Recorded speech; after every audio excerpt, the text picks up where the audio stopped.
If you just close your eyes and lay back and like envision yourself at a spa because you're taking time for yourself because you work hard and you deserve it. Yeah, that's the smell you get from this. In this economy, it's no secret that purchasing luxury, expensive fragrances is not easy. And what's even worse is if you do, in fact, buy one of those high-end fragrances and you don't like it, what a waste of money. I'm not about that. So today I want to introduce you to a fragrance house called Eternal Fragrances, and they're known for their high-quality, almost one-to-one dupes of higher-end luxury fragrances. So I have 9 different fragrances I want to show you today, and I would have 10, but I broke one. Hashtag relatable, I know. So we're jumping right into this, and we're going to start off with one called The Hunt. All of these bottles are amazing. This is a dupe of Le Male Elixir. The scent profile is going to be more of like a warm, spicy vanilla amber. The middle notes are going to be vanilla and benzoin, and the base notes are going to be honey, tonka bean, and tobacco. To me, this almost smells like spearmint gum with a little bit of like extra spiciness to it. It's like if spearmint gum and like that cinnamon, like the red gum, were like put together and had a baby, it would be this.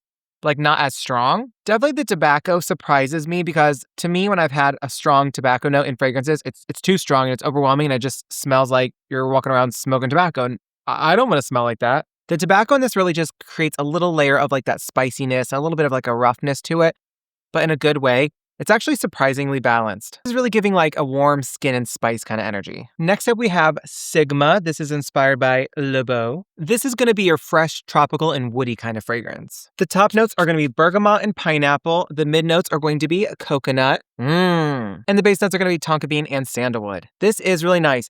If you're not somebody that wants a really like tropical fragrance in the sense like with the coconut in it, especially because sometimes tropical or like that coconut kind of vibe screams suntan lotion, and I hate that, but this is not that. I feel like the coconut in this is pretty understated, which is good because I do not like coconut. It's really giving like a beachy kind of soft coconut, a bit of like a warm, creamy dry down. There's definitely like a little hint of citrus to this too, which kind of gives it a little bit of a brightness. It's just, to me, this is a very sexy fragrance. I'll wear this today, actually. I don't have anything on. I definitely think that if you're like a stereotypical male and you want to smell like bright and fresh, almost like a cologne or aftershave kind of moment, Sigma would be for you. Next up, we're going to talk about Wow. This is inspired by Good Girl. So this is going to be your sweet, gourmand floral fragrance. Think cocoa, almond, and some soft, sweet florals. This is definitely a sweet, soft floral fragrance. It's kind of sexy, to be honest. It's almost giving kind of like a dessert vibe with like a little bit of like an added floral. This is beautiful. I could see a lot of women really enjoying this because I do know that Good Girl is a really well-loved, well-received fragrance. And so I would say that this is a pretty close dupe of that for sure. This is beautiful. I mean, hands down beautiful. I really don't have any complaints. If I had to give a recommendation, I would love to have this pull a little bit more brightness through it. Give me like just a tiny little bit of a citrus note, just a tiny bit. Or if they wanted to go a little bit further, like make the florals in it a little bit stronger. Because while it is balanced, it is still kind of mellow. It smells good, but it is kind of mellow. And I feel like nowadays, people want their fragrances to be a little bit more intense. Next up, we are going to smell Delamar. This is going to be inspired by Pacific Chill. This is going to be your fresh, your citrus, your green scent profile. Your main notes in this are really just going to be juicy citrus and a lot of green notes. To me, the best way to describe this is like if you're putting on like a cucumber mask at a spa.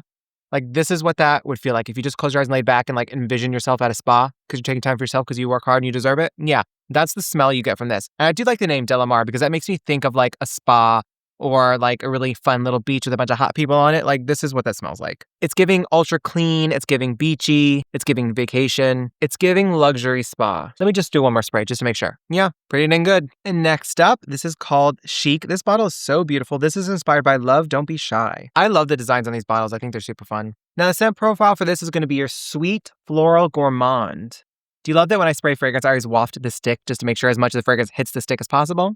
Okay. Now, mainly you're going to pull some orange blossom, some marshmallow, just a nice little combination of like sweet, soft florals. It's very sugary. It's very fluffy. I don't know if I would necessarily say creamy, but just soft and fluffy. I feel like this is a scent profile of somebody that has a lot of money and they don't want you to really know that they have a lot of money, but they want to smell like they have a lot of money. This is what they would wear. I do think it smells good. It wouldn't be like my preferred scent profile. It's definitely a bit more like feminine leaning. I mean, it is very, very feminine leaning, I should say, than what I typically would wear or would like, but definitely I know a lot of people would love this for sure. Next up, we have Rise. This is inspired by Layton. This is definitely one that's in demand. This scent profile is going to be more fresh, spicy, kind of vanilla, a little woody. Your main notes in this are going to be fresh spices, vanilla, and woods. Yeah, this smells just about exact. Yeah, I would say so. I definitely could see the type of person that would love this fragrance. It is sexy. It's very masculine. It's a little aggressive. The spicy notes in it are a little too much for me. It's not that it's overwhelming. It's just that sometimes the spicy notes pull, I don't know, like sometimes they are just too spicy. I don't know how to explain it, like too warm, too almost leathery. I don't like that type of spicy note. I like ones that are more woody and warm and just cozy. There really is a difference. It's kind of hard to explain, but this is the version that I don't really love. I definitely would consider this to be more of like a classy fragrance for sure.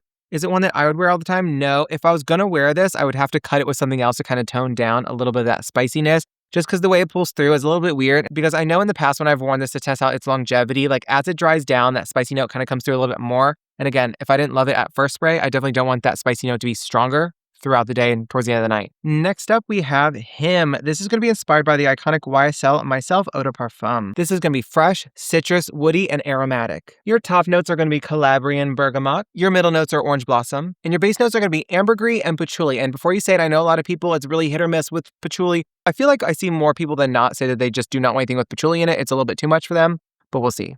Now, see, for me, I would say that this is like 75% the way there for YSL Myself because I love YSL Myself. I've gone through many bottles and many variations of it. It's one of my absolute favorite fragrances.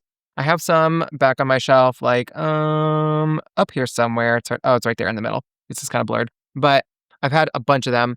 So I know YSL Myself like the back of my hand, and I wouldn't consider this to be like it's a dupe, but like dupe adjacent. Like it's kind of like pushing it a little bit.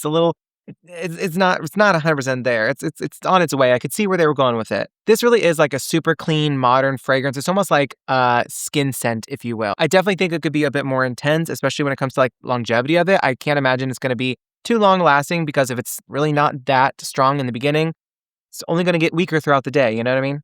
I do think that this could be someone's like signature daily scent though, for sure, because not everyone wants their fragrance to be super overwhelming or intense. And I feel like this is just like that really, like I said, a skin scent, very wearable, very daily kind of scent profile. And I do think a lot of people would like this. For me, I absolutely would wear it, like no problem. I just tend to gravitate towards fragrances that smell a bit stronger. So if I'm going to wear that type of scent profile, I'm just going to grab YSL Myself anyway. Next up is Passion. This is inspired by one of my favorite fragrances, Black Opium from YSL. So primarily you're going to pull through some coffee, some vanilla, and some of those soft white florals. This is what I would call a sexy gourmand.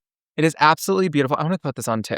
Like it's absolutely beautiful, but I feel like if you were like, here's YSL Black Opium, here's Passion from Eternal Fragrances, like you can definitely tell the difference. I get where they were going with it. I can see the inspiration from Black Opium for sure. It's definitely there. It's apparent, but definitely I think that you would probably like Black Opium more than this. But again, the whole point of this video is to find something that's like either a direct one-to-one dupe or something pretty close to it so you can still experience the vibe of a more luxurious, higher end expensive fragrance without spending the money. This, I feel, accomplishes that.